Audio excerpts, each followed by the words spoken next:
Bismillahirrahmanirrahim. Assalamualaikum warahmatullahi wabarakatuh. Innal hamdalillah nahmaduhu wa nasta'inuhu wa nastaghfiruh wa na'udzu billahi min shururi anfusina wa min sayyiati a'malina. من يهده الله فلا مضل له ومن يضلل فلا هادي له واشهد ان لا اله الا الله وحده لا شريك له واشهد ان محمدا عبده ورسوله يا ايها الذين امنوا اتقوا الله حق تقاته ولا تموتن الا وانتم مسلمون يا ايها الناس اتقوا ربكم الذي خلقكم من نفس واحدة وخلق منها زوجها وبث منهما رجالا كثيرا ونساء واتقوا الله الذي تساءلون به والأرحام إن الله كان عليكم رقيبا يا أيها الذين آمنوا اتقوا الله وقولوا قولا سديدا يصلح لكم أعمالكم ويغفر لكم ذنوبكم ومن يطع الله ورسوله فقد فاز فوزا عظيما أما بعد فإن أصدق الحديث كتاب الله وخير الهدي هدي محمد صلى الله عليه وسلم وشر الأمور محدثاتها وكل محدثة بدعة وكل بدعة ضلالة وكل ضلالة في النار. إخواني في الدين وأخواتي في الله معاشر المسلمين A'azzakumullah. Alhamdulillah, kita bersyukur kepada Allah Tabaraka wa Ta'ala atas limpahan karunia nikmat yang Allah senantiasa memberikan kepada kita. Dari nikmat Islam, nikmat iman, dan juga nikmat sehat wal afiyah, sehingga seluruh kenikmatan yang Allah berikan kepada kita semua kita jadikan dalam rangka mendekatkan diri kita kepada Allah, yaitu dengan ibadah, baik ibadah yang diwajibkan maupun yang disunnahkan juga oleh Nabi SAW. Di antara ibadah yang diperintahkan oleh Nabi SAW adalah yaitu menuntut ilmu syar'i, mempelajari ilmu agama. Jadi bagian daripada kewajiban yang Rasulullah SAW bersabda, talabul ilmi fariidatun ala kulli muslim. Menuntut ilmu itu adalah satu kewajiban atas diri seorang muslim, baik itu laki-laki maupun perempuan. Hendaknya dia menyisihkan waktu untuk mempelajari agama. Agar apa mempelajari agama? Disebutkan oleh Syekh Shalih Al-Utsaimin di dalam kitab Hilyah Thalabul Ilm, orang yang mempelajari agama dia akan bisa membedakan mana yang hak dan mana yang batil, yang nanti dia bisa membedakan mana yang syirik, mana yang tauhid, mana yang sunnah, dan mana yang bid'ah. Semua itu bisa kita membedakannya, yaitu dengan duduk menuntut ilmu agama. Di antaranya ilmu yang kita akan pelajari pada pertemuan yang berbahagia ini, insyaallah kita ingin membahas godaan bagi suami dan juga bagi para istri. Tentunya ikhwan wa akhwat azzakumullah, rumah tangga yang kita idam-idamkan, kita menginginkan rumah tangga yang sakinah, mawaddah, warahmah. Itu yang kita inginkan. Kita berkumpul di dunia yang kita tenang, yang kita berbahagia, tentunya kita sampai kepada yaitu surga Allah kita bersama-sama dengan keluarga kita. Namun ketahuilah jamaah sekalian, bahwa di dalam rumah tangga itu tidak kita dapati dia akan terus lurus. Ada kalanya dia akan mendapati ujian, cobaan. Karena pembahasan kita ini menyangkut secara khusus adalah orang yang sudah berumah tangga, dan kita umumkan juga untuk bisa diambil faidahnya bagi orang-orang yang belum menikah tentunya. Karena dia akan menjadi seorang suami bagi laki-laki, dan bagi wanita dia pun akan menjadi seorang istri. Apa saja godaan suami dan istri tentunya setelah menikah. Dan ini pelajaran yang kita akan pelajari, yang kita mengambil faidah dari hadis atau dari ayat-ayat yang telah dijelaskan oleh para ulama. Sebelum kita masuk pembahasan apa yang dimaksud dengan definisi godaan. Godaan jika kita terjemahkan secara bahasa Arab itu maknanya adalah fitnah. Yang fitnah itu sendiri jika kembali diterjemahkan ke dalam bahasa Arab itu adalah maknanya ujian atau cobaan. Sebagaimana yang disebutkan di dalam kitab jadi Mu'jam Al-Wasit, dikatakan al-fitnatu huwal ikhtibar, bahwa fitnah itu adalah ujian atau cobaan. Jadi mungkin di dalam bahasa kita adalah sebuah godaan bagi suami, godaan juga bagi istri. Sedangkan secara istilah di dalam syariat Islam, bahwa fitnah maknanya adalah ujian atau cobaan, itu bisa menimpa siapa saja. Namun ujian di sini bisa menimpa dalam kebaikan maupun juga dalam keburukan. Yang Allah sebutkan di dalam surah Al-Anbiya pada ayat ke-35. Allah berfirman, kullu nafsin dha'iqatul maut. Setiap yang bernyawa pasti akan merasakan kematian.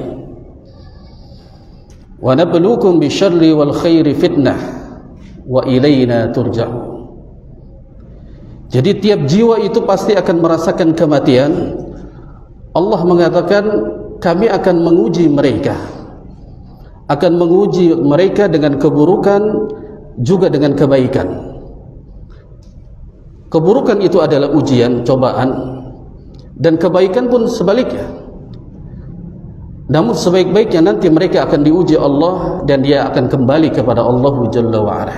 Karena hakikatnya semua yang bernyawa pasti akan merasakan kematian.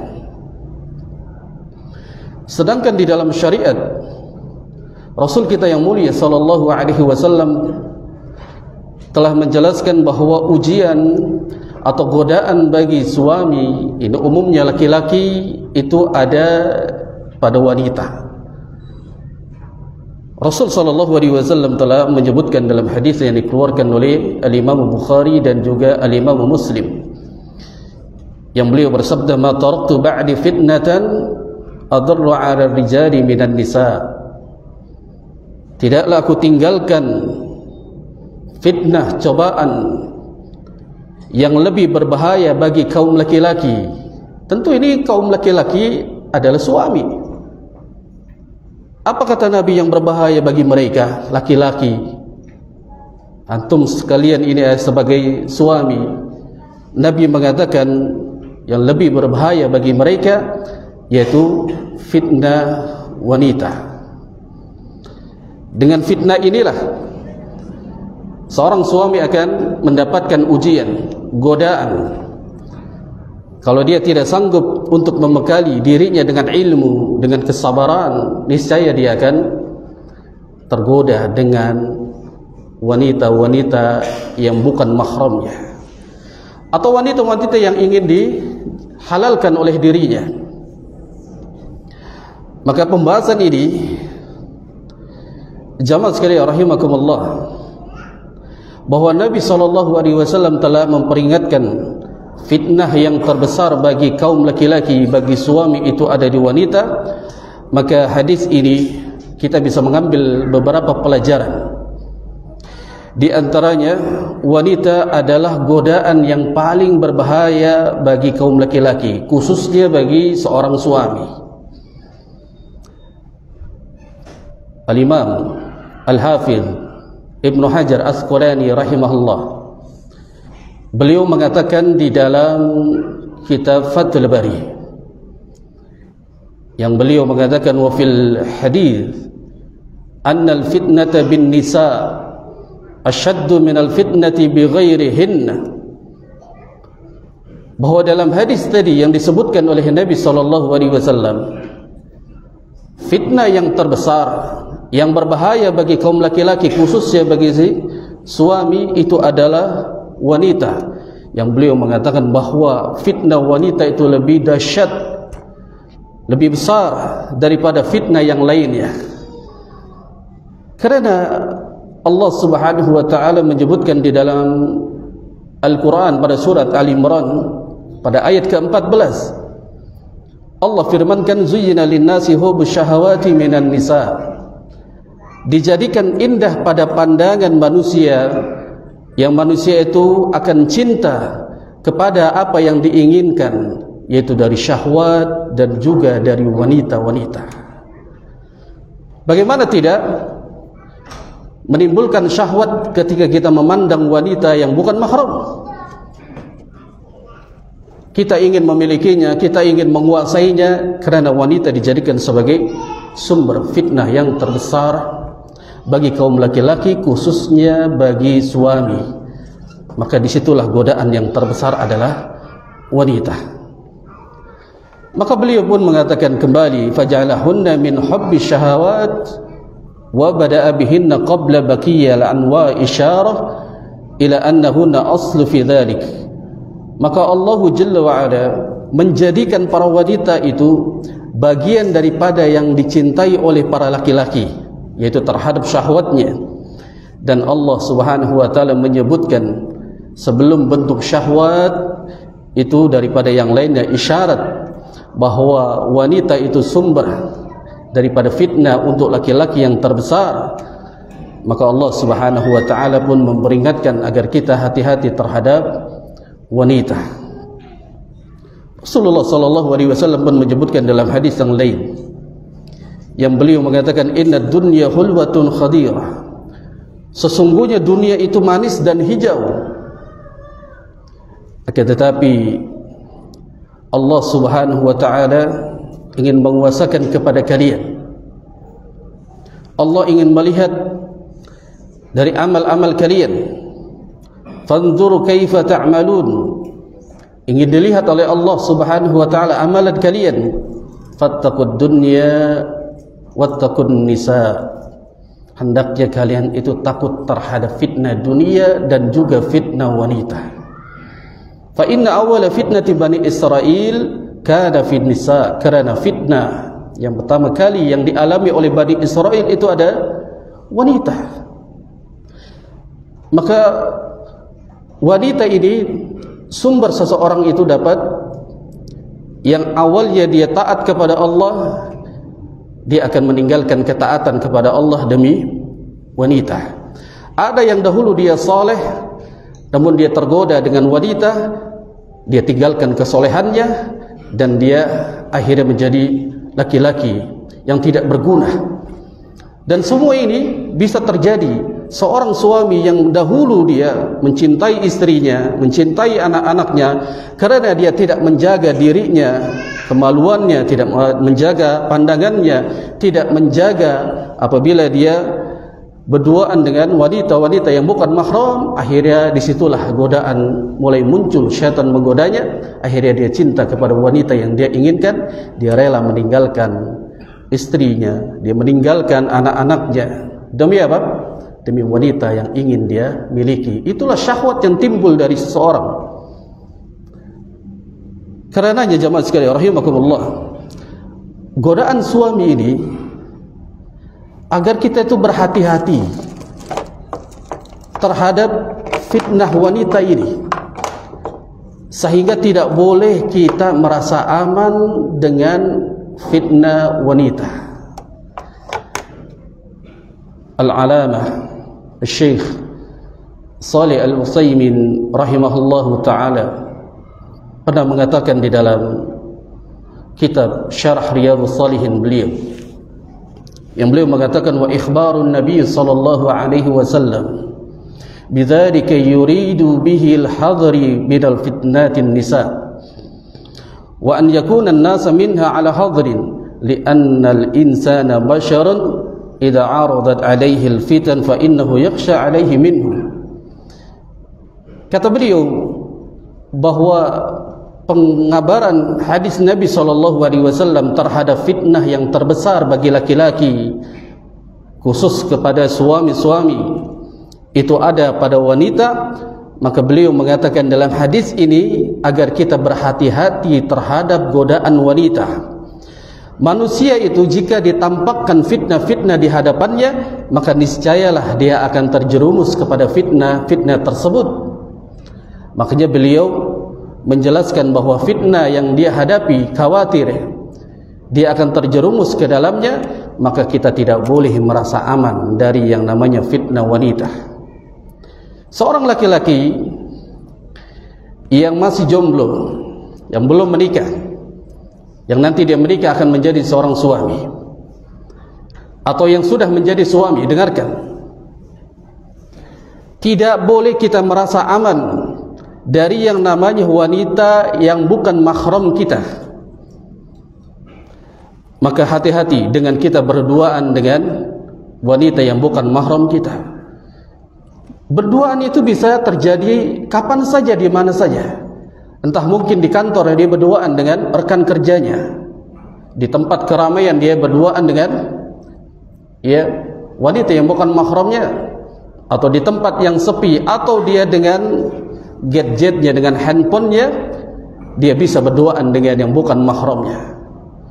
Maka perhatikan hadis Nabi SAW kepada suami-suami yang ingin selamat dari fitnah ini. Nabi SAW agar kita tidak boleh merasa aman terhadap fitnah wanita, beliau bersabda dalam hadis yang dikeluarkan oleh Al-Imam Ahmad, man kana yu'min billahi wal yawmil akhir fala yakhluna bimra'ati laysat ma'aha dhu mahram minha fa inna thalithahuma syaitan. Barang siapa yang dia beriman kepada Allah dan hari akhir, maka hendaknya dia tidak berkhalwat, berduaan dengan wanita yang bukan mahramnya. Karena jika kita berduaan dengan wanita yang bukan mahramnya, kita akan digodanya, karena disitulah ada yang ketiganya, syaitan. Jangan merasa aman, saya sudah mengaji, saya sudah hafal Quran, saya sudah mengaji tauhid, saya orang yang saleh. Jangan merasa aman, karena syaitan itu akan berusaha untuk menjadikan, yaitu umat manusia, untuk melakukan maksiat dan mereka terjerumus ke dalam neraka jahanam. Itulah keinginan iblis dan bala tentaranya, agar kita masuk ke dalam neraka jahanam. Maka dibuatlah fitnah-fitnah. Di antaranya ketika seseorang belum menikah, dia berduaan dengan wanita yang bukan mahramnya, syaitan berusaha untuk dijadikan mereka melakukan hubungan atau melakukan zina. Dan tidak kita pungkiri, orang yang sudah menikah pun, suami ini, kalau dia tidak merasa aman terhadap wanita yang bukan mahramnya, dia anggap biasa, teman sekantor, teman rekan kerja. Bahkan kalau kita menyaksikan orang yang sudah mengaji sunnah, yang sudah berjenggot, yang senantiasa setiap harinya dia pergi ke masjid untuk sholat berjamaah, dan dia tergoda dengan wanitanya pun sudah mengaji, memakai cadar, Dan bahkan ada seorang ustaz yang dia pun terjerumus dengan apa? Fitnah wanita. Wanitanya bercadar, laki-lakinya sudah mengaji, bahkan seorang ustaz. Tapi karena dia tidak merasa aman, dia mengajar muridnya berkhalwat berduaan. Siapa yang menjamin dia selamat? Dahulu waktu anak masih di Mekah, guru anak itu menceritakan bahwa orang-orang Arab itu, mereka itu kan tertutup semua, bahkan sampai tidak terlihat matanya, namun masih bisa tergoda dengan wanita-wanita yang seperti itu. Apalagi wanita-wanita yang zaman sekarang yang sudah terlihat jelas dari matanya, wajahnya, tangannya, kakinya, dan bahkan sampai seluruh tubuhnya. Kita harus ini tidak boleh merasa aman. Nah, jamaah sekalian rahimakumullah, tidak boleh kita berduaan dengan wanita yang bukan mahramnya. Apapun ya alasannya, maka hendaknya tidak merasa aman. Bahkan tidak boleh seorang laki-laki sholat berjamaah dengan perempuan yang bukan mahramnya. Lihat, dalam rangka ibadah kepada Allah. Imamnya laki-laki sendiri, kemudian makmumnya seorang wanita di belakangnya. Ini tidak boleh. Sebagaimana yang dinukil dari kalangan para ulama bermazhab Syafi'i yang disebutkan di dalam kitab Al-Muhadzab, yang mengatakan wa yaqra'u an yusalli rajul bi imra'ati ajnabiyyah. Seorang laki-laki itu dimakruhkan salat dengan perempuan yang bukan mahramnya. Lamma rawa anna an-nabiy sallallahu alaihi wasallam. Kenapa hukum makruh di situ? Karena Nabi sallallahu alaihi wasallam pernah bersabda, la yakhluna rajulun bi imra'ati fa inna salasahuma asy-syaitan. Karena Nabi mengatakan tidak boleh seorang laki-laki dia berduaan dengan wanita yang bukan mahramnya, karena yang ketiganya adalah syaitan. Maka Al-Imam An-Nawawi rahimahullah ketika menjelaskan di dalam kitab Syarah Al-Muhadzab, beliau mengatakan al-muradu bil qarahah, qarahatu tahrim, hadza idza khala biha. Beliau mengatakan yang dimaksud makruh dari kalangan ulama-ulama mazhab Syafi'i di pendapatnya, mayoritas tersebut hukumnya adalah haram jika dia berduaan dengan wanita yang bukan mahramnya. Lihat, dalam beribadah, di dalam beribadah saja tidak boleh merasa aman, apalagi yang notabene tidak dalam keadaan beribadah. Ini lebih harus hati-hati lagi, lebih harus hati-hati lagi. Itulah godaan bagi para suami, umumnya bagi kaum laki-laki, ada pada wanita. Makanya sampai di dalam beribadah berduaan dengan wanita yang bukan mahramnya, maka tidak boleh, haram hukumnya. Siapa yang mengatakan haram? Dari kalangan mazhab Syafi'i, ulama-ulama mereka, dan juga Al-Imam An-Nawawi rahimahullahu ta'ala di dalam kitab Syarh Al-Muhadzab. Jadi kalau kita sholat misalkan, lalu ada yang mengikuti wanita, maka tidak boleh, dia batalkan, dia sholat sendiri. Itu kekhawatiran. Tidak boleh merasa aman, tidak boleh. Dalam hal ibadah pun tidak boleh. Dan juga agar kita waspada jamaah sekalian, yang sering banyak yang tidak pahamnya seorang suami itu antara dirinya dengan ipar. Dia anggap biasa, ini ada ipar saya, dia boleh berpeluk-pelukan, boleh dia berdua-duaan tanpa ada istrinya. Hati-hati. Itulah godaan yang terbesar, kata Nabi SAW yang disebutkan di dalam hadis yang tadi. Maka ipar ini tidak boleh ketika ditinggal oleh istrinya, maka kita hendaknya meninggalkan juga. Tidak boleh. Dan tidak boleh merasa aman. Dan bagi seorang istri, jangan biarkan suaminya berduaan dengan iparnya, entah adiknya atau ya yang bukan mahram bagi suami kita. Tidak boleh dia berduaan. Karena Nabi SAW pernah bersabda di dalam hadis yang diriwayatkan oleh Al-Imam Bukhari dan juga Al-Imam Muslim. Beliau bersabda, iyyakum wadukhul 'alan nisa. Janganlah kalian memasuki rumah-rumah yang di dalamnya ada wanita tapi tidak ada mahramnya. Kalau kita bertamu, suaminya enggak boleh kita masuk. Dan seorang istri, ini pun menjadi godaan buat seorang istri. Kalau ada tamu sedangkan suami kita itu bekerja, dia sendirian di rumah, ada temannya, ada laki-laki yang bukan mahramnya, apapun dia, selama itu bukan mahramnya, jangan diizinkan untuk masuk ke rumah kita. Walaupun dia adalah ipar kita, tidak boleh. Nabi SAW mengatakan, iyyakum waddukhulu 'alan nisa. Jangan kalian masuk ke rumah salah seseorang yang di dalamnya ada wanita sedangkan tidak ada mahramnya. Faqala rajulun min ansar, ya Rasulullah, afara'aital hamwa. Lalu ada sahabat dari kalangan Bani Ansar mengatakan, ya Rasulullah, bagaimana yang masuk itu adalah ipar? Apa kata Rasulullah? Faqal alhamul maut, bahwa ipar itu adalah kematian. Berapa banyak orang yang selingkuh dengan iparnya? Dianggap biasa, berdua-berduaan, berpeluk-pelukan, akhirnya dia tidak merasa aman dengannya, akhirnya digoda oleh syaitan. Akhirnya dia bisa melakukan hubungan yang terlarang. Nauzubillah. Ini kita harus perhatikan. Walaupun ipar juga tidak boleh.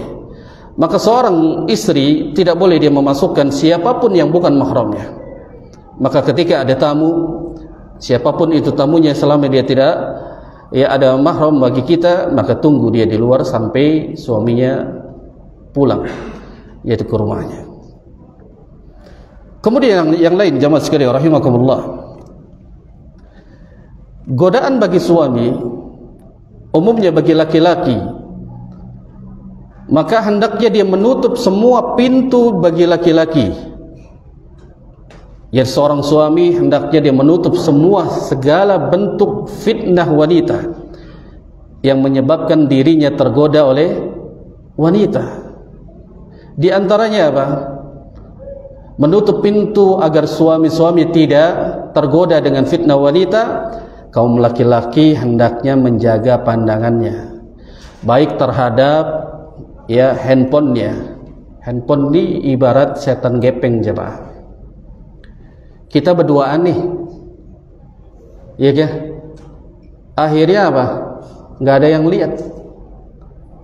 Karena tidak menjaga pandangan, dia membuka situs-situs atau gambar-gambar yang tidak pantas dia lihat. Itu bentuk godaannya, hingga akhirnya dia tergoda, menginginkan syahwat naik. Akhirnya dia tidak ada iman, dia melakukan perbuatan yang terlarang, dia berzina karena dari sebab itu. Maka hendaknya menutup segala pintu daripada fitnah wanita. Kalau kita keluar, maka tundukkan pandangan kalian, tundukkan pandangan kalian, wahai suami yang saleh. Jangan mengumbar mata, apalagi kalau kita perginya dengan istri kita, maka jaga muruah kita bersama istri kita.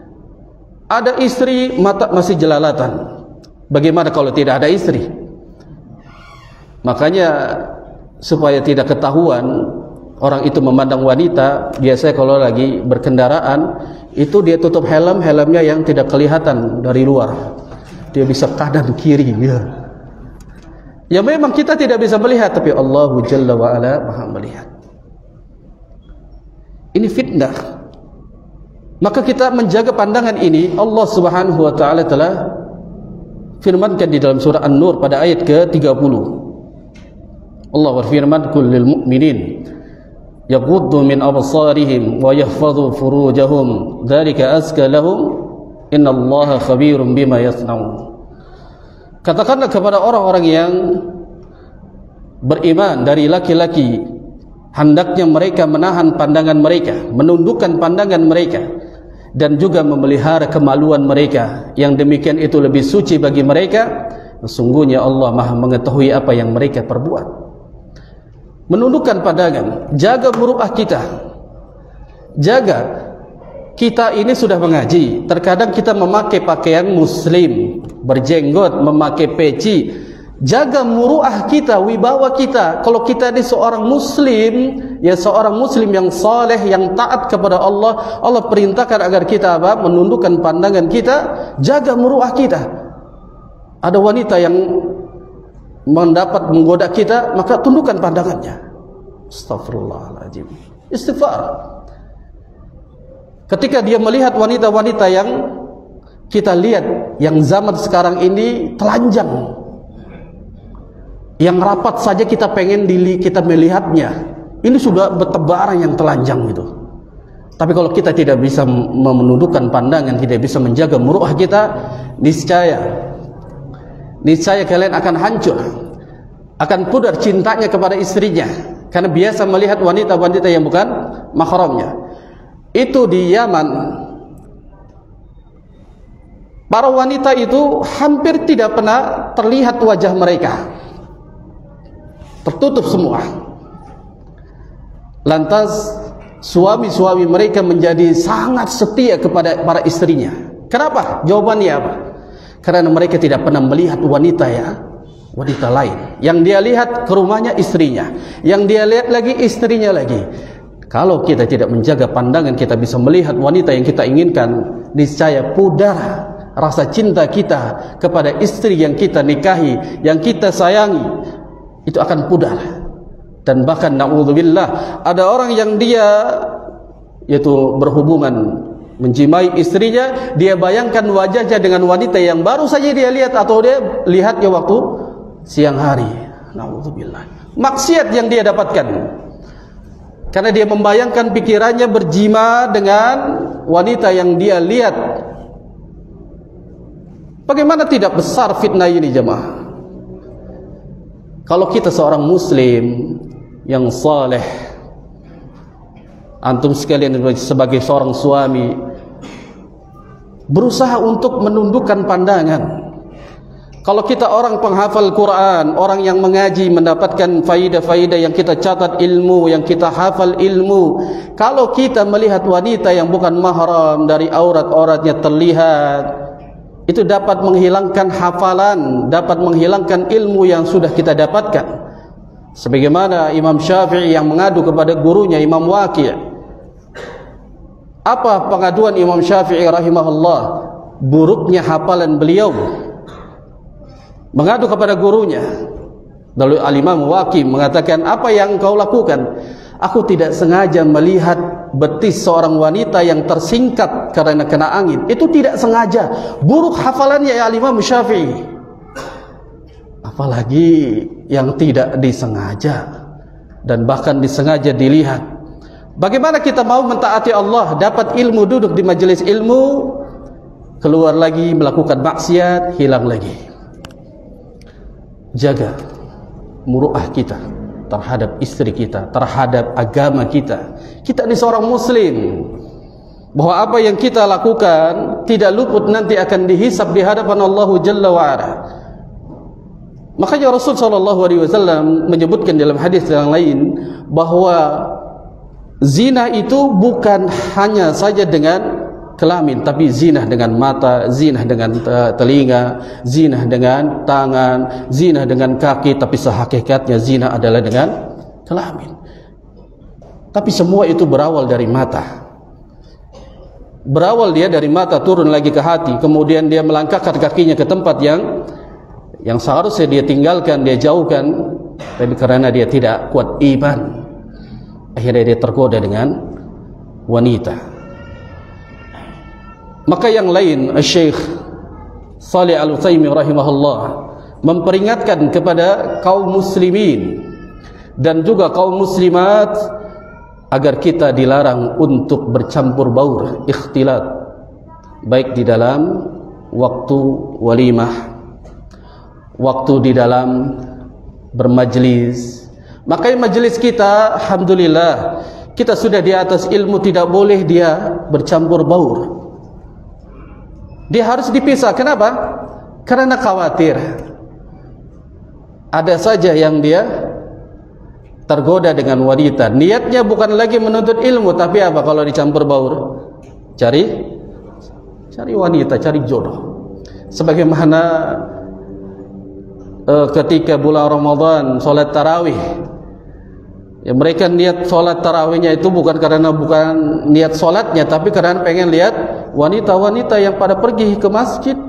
Bukan berarti dilarang wanita pergi ke masjid, silakan pergi ke masjid, asal dia bisa menjaga dirinya, tidak tabarut, tidak pakai minyak wangi, tidak bersolek, boleh menghindari dari pandangan laki-laki. Maka beliau Saleh Al-Utsaimin, tidak boleh kita bercampur baur terhadap wanita kepada ya laki-laki. Beliau mengatakan wa yustafadu minhu sadda kullu tariq yujabul fitnati bimra'ah fa kullu tariqin yujabul fitnati bi amrah fa innal wajibal 'alal muslimi saddah.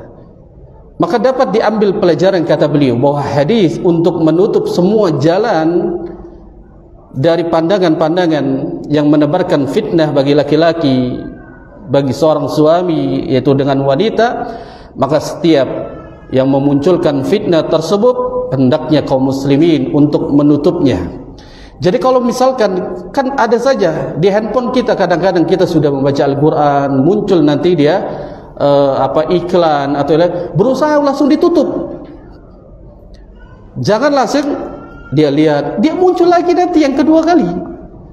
Karena pertama dia lihat, dia merasa biasa saja, dilihat sekali. Dia muncul lagi dan akan merasa dianggap biasa.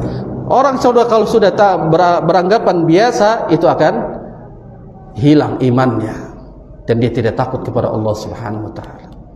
Maka berusaha kita tutup. Walidzalika wajaba 'alal mar'ah, wajibnya bagi seorang wanita. Ini bagi para wanita, bagi para istri. Wajib atas kalian an tahtajaba 'anil rijali ajanib, agar kalian itu menutup diri apabila bertemu dengan laki-laki yang bukan mahramnya. Fata'atta wajah, bahkan wajahnya dia harus tutupkan. Wa kadzalika taghatti yadayhi, dan tangannya juga dia harus tutupkan. Wa rijlaihi 'inda katsirin min yani ahli ilmi, dan ini kebanyakan para ulama berpendapat bahwa kalau ada seorang wanita, nanti ini istri kita, bagi para istri, ketika dihadapkan ada laki-laki yang bukan mahramnya, hendaknya dia menutup wajahnya. Karena sumber fitnah yang pertama ada di wajah. Kalau kita berbicara tentang cadar, memang ada khilaf di kalangan para ulama, apakah wajib, apakah sunnah. Tapi karena memang sumber itu yang pertama adalah wajah, maka seorang wanita, godaan juga bagi para istri, kalau ada temannya yang bukan mahramnya datang, ya teman suaminya, maka segera tutup. Karena tidak sedikit ya sahabat kita yaitu melakukan perzinahan dengan istri kita, perselingkuhan akhirnya. Maka itu yang sangat sayangkan, kita harus hati-hati. Diulang. Oke. Ikhwan wa akhwat fid din, insyaallah kita akan lanjutkan kembali setelah salat Isya berjamaah. Aku qouli hadza, astaghfirullah li wa lakum.